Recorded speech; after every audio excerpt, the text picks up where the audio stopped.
You know, Islam is a Christian cult. Did you know that? Islam started as a Christian cult. The Marcion, you know, this denial of the Trinity. Do you know how you figure out a cult? Ask them, what do you think about the Trinity? They don't believe in the Trinity or the triunity of God. Run. Run. Don't even sit around. Get out. The Bible dealt with this all the time. That's the first thing I had to deal with. I had to deal with so many things as a Muslim. Denial of the Trinity. I mean, hours. Bad. Denial of the crucifixion. Denial of the blood. Hatred of Israel. Hatred of the woman. Spousal abuse. You name it. My desire as salvation was to blow myself up so I can get my salvation. All of a sudden, come in, gone. I love Jews. I don't know why I like Jews now. I used to not be able to stand them, but I like them. And when they abuse me sometimes, I still like them. Sometimes they can drive you crazy.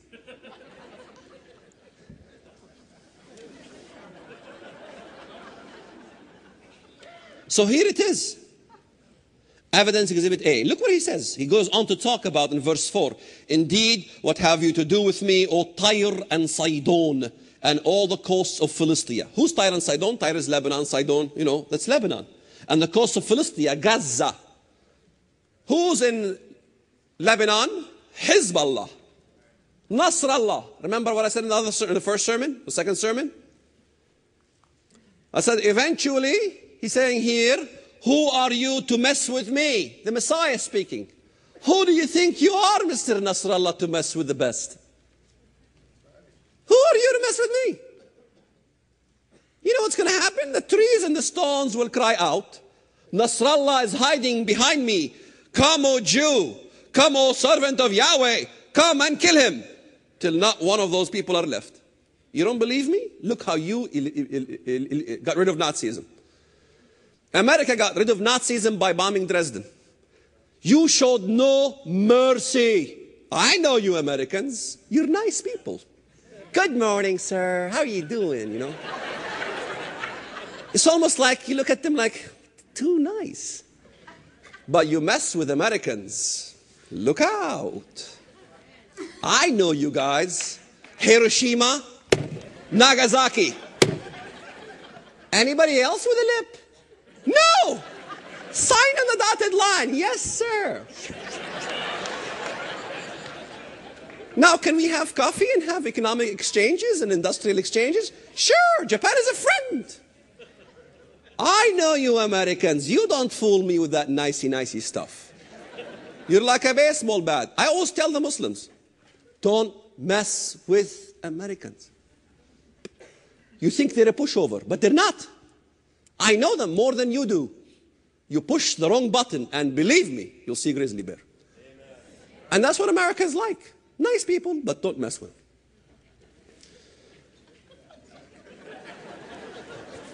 Where was I? Evidence exhibit B. You don't believe me that it's the oil? Go to Isaiah chapter 34. You know why I act like a clown sometimes? Because the Muslims always accuse me of being a clown. Since this guy's a clown. You know what? I wish they believe I'm a clown. You know why? Maybe they'll leave me alone finally. If I'm a clown, just leave me alone. I'm a clown, right? Then why do you want to kill me? You don't kill clowns. You laugh at them. In chapter 34 of Isaiah, look what it says in verse 2.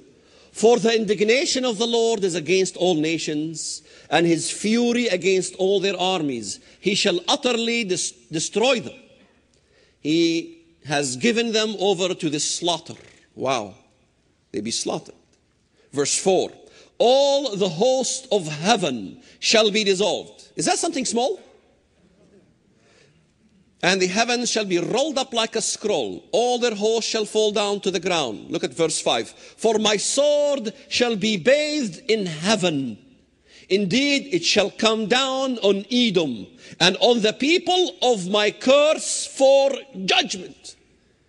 Edom is in Arabia. Ezekiel 25. From Timan, Tanakh including, Tanakh says from Timan to Dedan. From Yemen to Saudi Arabia. That's Edom according to God. Maybe you'll have a dictionary that says it's Jordan, but you gotta go to Ezekiel 25 and tell me what Edom is in Ezekiel 25. It says it's from Timan to Dedan. You can't escape it.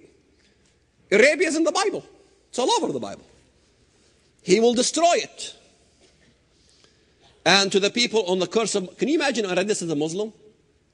This guy mean business. He's coming down with a sword. Judgment. Amazing judgment. The stars will... Do you know why he judges them? Some of you might not like why he judges them, but you know the boss says in verse 8. Look what the boss says. For it is the day of the Lord's vengeance, the year of recompense for the cause of Zion. You don't like Jews? You're in trouble. In other words, he's saying, I myself personally will come down from a sword with heaven, from the heaven with a sword, and I personally will settle this issue over Zion once and for all. That's what he's going to do. He will do it himself. He's coming down to settle this issue with the Arabs over Israel. Says it right there. You want to say he's not saying this? Okay, it's your problem. Debate it, judgment day with him, and lose the debate and go left.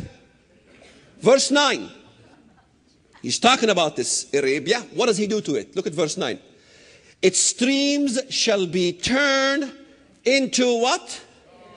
Pitch. Pitch. In the Arabic language, the letter P does not exist. We don't say Palestine, we say Palestine. The P doesn't exist in the Arabic.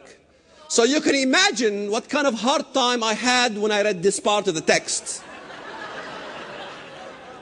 I had to get that P squared away fairly quickly.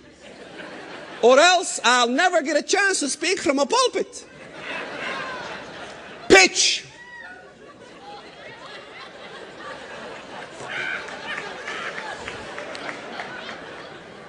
Pitch. Can you tell me what is pitch? Bitumen. Literally, nakhal in Hebrew, literally tar. Because when you read this, you say, its streams shall be turned into pitch. Sorry, nakhal means torrents. Streams, mines, underground tunnels. Look it up. Look it up. Go to the Hebrew. Clickety, click, click. Read it. It says streams. It's not streams of water. It means torrents, mines, shafts, underground shafts, wells. The oil fields, in other words, will be filled with oil. And what does he do to these filled up underground tunnels and all these things? It shall become burning pitch. Its land shall become burning pitch. Verse 9. Are you going to doubt this? No, it's right there. Simple English, okay? It shall not be quenched night or day. Its smoke shall ascend forever from generation to generation. You know who's not going to like this? Brother Al.